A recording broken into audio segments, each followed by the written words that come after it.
વંદિતું સૂત્ર ભાગ 8 અવતરણિકા. હવે સ્થૂળ પરિગ્રહ પરિમાણ નામના પાંચમા અનુવ્રતનું સ્વરૂપ અને પ્રમાદ વશાત તે વ્રતમાં લાગતા 5 અતિચારોનું 2 ગાથાથી પ્રતિક્રમણ જણાવાય છે. ઈતો એટલે અહીંથી, હવે અનુવય એટલે અનુવ્રતને વિશે, પંચમમી એટલે પાંચમા, આયર્યમી મપસથમ્મી અપ્રશસ્ત ભાવનો ઉદય થવાથી અતિચાર યોગ્ય પ્રવૃત્તિ થઈ હોય. પરિમાણ પરિચ્છેદ પરિમાણના પરિચ્છેદને વિશે, પરિગ્રહના પરિમાણની મર્યાદાના વિશે, માપવું તે માન, બરાબર માપવું તે પરિમાણ, તેનો પરિચ્છેદ તે પરિમાણ પરિચ્છેદ તેના વિશે. પાંચમું અનુવ્રતનું પરિગ્રહનું પ્રમાણ નક્કી કરવા માટે છે. પૂરું આગળ ધન ધાન્ય વગેરેનું જે પ્રમાણ નક્કી કરવામાં આવ્યું હોય તે પરિમાણનો પરિચ્છેદ તેના વિશે. પરિમાણ પરિચ્છેદ પરિગ્રહ પરિમાણ વ્રતને વિશે. જીવનની જરૂરિયાત માટે ગ્રહસ્થોને ધન ધાન્ય ખેતર મકાન ઢોર ઢાંખર આદિ કેટલાક પરિગ્રહ રાખવા પડે છે, પરંતુ તે વધુ ફળ છે. વાસ્તવિકતાએ મોહ વૃદ્ધિનો હેતુ છે એવી બુદ્ધિ રાખવી ઘટે છે. એવી બુદ્ધિ વિના તેના પ્રત્યેનું મમત્વ ઓછું થવાનો સંભવ નથી, અથવા લોભ તૃષ્ણા કે આસક્તિને ઓછી કરવા માટે એ જ ઉપાય રામબાણ છે.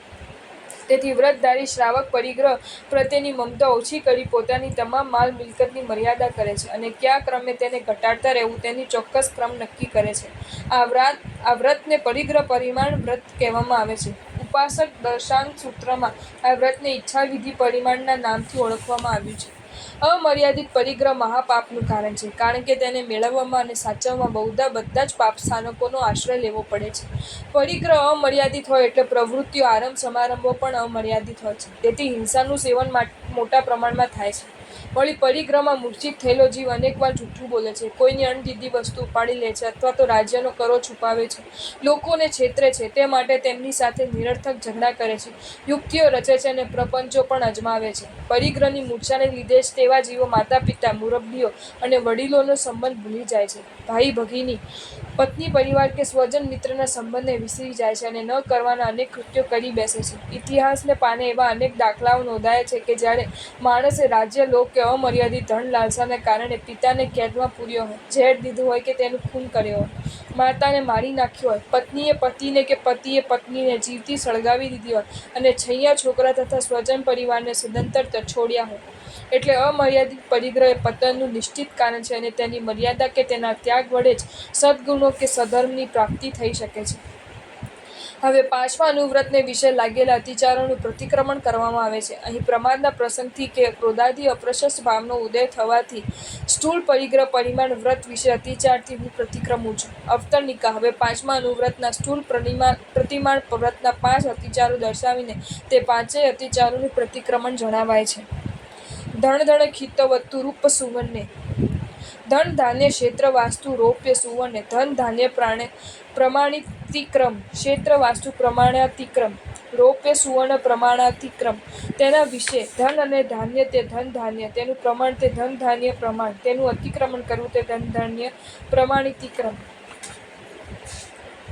ધન 4 પ્રકારનું છે: ગણીમ, ધરીમ, મેય અને પરિચ્છેદ. તેમાં જે વસ્તુઓ ગણીને લેવાય જેમ કે રોકડ રકમ, સોપારી, શ્રીફળ વગેરે તે ગણીમ કહેવાય છે.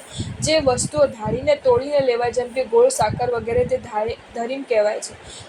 જે વસ્તુઓ માપીને કે ભરીને લેવાય જેમ કે ઘી તેલ કાપડ વગેરે તે મેય કહેવાય અને જે વસ્તુ કસીને કે છેદીને લેવાય જેમ કે સુવર્ણ રત્ન વગેરે તે પરિચ્છેદ્ય કહેવાય. ધાન્ય 24 પ્રકારનું છે: જવ, ઘઉં, શાળી, સાળ કોળમી ચોખા, વ્રીહી, ડાંગર, સાઠી, 60 દિવસે પાકતા એક જાતના ચોખા, ડાંગરની એક જાતિ, કોદરા, અનુપ, જુવાર, કાંગ, રાલક, કાંગ જેવું એક ધાન્ય, તલ, મગ, અડદ, અળસી, હરિમંથ, ચણા, ત્રિપુટક, મકાઈ, વાળ, મઠ, ચોળા, બંટી, મસૂર, તુવર, કોલથી, ધાણા, વટાણા. વિવિધ પ્રકારના ધન અને ધાન્યમાંથી અમુક જ ધન ધાન્ય પોતાના ઉપયોગ માટે છૂટા રાખવા, પણ તેથી વધારે નાખવા નહીં, તે ધન ધાન્યનું પ્રમાણ કહેવાય છે. તેની મર્યાદા કોઈ પણ પ્રકારની ભૂલચૂકથી ઓળંગાઈ ગયો તે ધન ધાન્ય પ્રમાણિતિક્રમ નામનો પાંચમો અનુવ્રતનો પ્રથમ અતિચાર છે. ક્ષેત્ર અને વાસ્તુ તે ક્ષેત્ર વાસ્તુ, તેને પ્રમાણ તે ક્ષેત્ર વાસ્તુ પ્રમાણ, તેનું અતિક્રમણ તે ક્ષેત્ર વાસ્તુ પ્રમાણિતિક્રમણ. ક્ષેત્ર પણ 3 પ્રકારનું છે: સેતુ કેતુ અને સેતુ કેતુ. તેમાં રેણ, કોસ વગેરેથી પાણી કાઢીને જ્યાં ધાન્યાદિ નિપજાવી શકાય તે સેતુ ક્ષેત્ર, જ્યાં વર્ષાથી જ ધાન્યાદિ નિપજાવી શકાય તે કેતુ ક્ષેત્ર અને જ્યાં બંને રીતે ધાન્યાદિ નિપજાવી શકાય તે સેતુ કેતુ ક્ષેત્ર. વાસ્તુ એટલે ઘર, હાટ, હવેલી વગેરે બાંધકામવાળી જગાઓ. તેના 3 પ્રકારો છે: ખાતગ્રહ, ઉચ્છિગ્રહ અને ખાતોચિત ગ્રહ. તેમાં ભૂમિની અંદર જે બાંધકામ કરવામાં આવ્યું હોય તે ખાતગ્રહ, ભૂમિ ઉપર જે બાંધકામ કરવામાં આવ્યું હોય તે ઉચ્છિત ગ્રહ અને નીચે ભોંયરું વગેરે તથા ઉપર બાંધકામ કરવામાં આવ્યું તે ખાતોચિત ગ્રહ. 3 પ્રકારના ક્ષેત્રો અને 3 પ્રકારના વાસ્તુ મકાનોમાંથી પોતાના થકી અમુક જ રાખવા અને બાકીનાનો ત્યાગ કરવો તે ક્ષેત્ર વાસ્તુ પ્રમાણ કહેવાય. તેમાં સરહદ મૂંઝાવાથી, વચ્ચેની દિવાલ પડી જવાથી કે એવા જ બીજા કોઈ કારણે ધારેલી સંખ્યાની મર્યાદા ઓળંગાઈ હોય તો એ ક્ષેત્ર વાસ્તુ પ્રમાણિતિક્રમ નામનો 5મા અનવરતનો બીજો અતિચાર છે. રૂપ્ય અને સુવર્ણ તે રૂપ્ય સુવર્ણ, તેનું પ્રમાણ તે રૂપ્ય સુવર્ણ પ્રમાણ, તેનું જે અતિક્રમણ તે રૂપ્ય સુવર્ણ પ્રમાણિતિક્રમ. રૂપ્ય એટલે જેટલું રૂપ અથવા ચાંદી, સુવર્ણ એટલે સોનું, તે અમુક પ્રમાણમાં પોતાના થકી રાખી બાકીનાનો ત્યાગ કરવો તે રૂપ્ય સુવર્ણ પ્રમાણ કહેવાય. તેમાં બીજાના નામે ચડાવી દેવાથી કે બીજી રીતે ભૂલચૂક થવાથી પ્રમાણની મર્યાદા ઓળંગાઈ હોય તે રૂપ્ય સુવર્ણ પ્રમાણિતિક્રમ નામનો 5મા અનુવ્રતનો ત્રીજો અતિચાર છે. કુવ્ય પરિમાણે એટલે કુવ્ય પરિમાણાતિક્રમને વિશે. કુપ્યનું પરિમાણ તે કુપ્ય પરિમાણ, તેના વિશે. સોના રૂપા સિવાયની સર્વ ધાતુ કુપ્ય કહેવાય છે. અહીં ઉપલક્ષણથી ઘરના બધા રાય રચીલા સમાવિષ્ટ પણ તેમાં કરવામાં આવે છે. એટલે વાસણ, કુસણ, રાસ રચીલું તથા ઉઠવા બેસવા સૂવે વગેરેની સર્વ વસ્તુઓ કુપ્ય છે. તે અમુક પ્રમાણમાં જ રાખવી પણ તેથી વધારે રાખવી નહીં તે કુપ્ય પરિમાણ કે કુપ્ય પ્રમાણ. તેની મર્યાદાનું ઉલ્લંઘન ભૂલચૂકથી થાય તો તે કુપ્ય પ્રમાણિતિક્રમ નામનો 5મા અનુવ્રતનો ચોથો અતિચાર છે.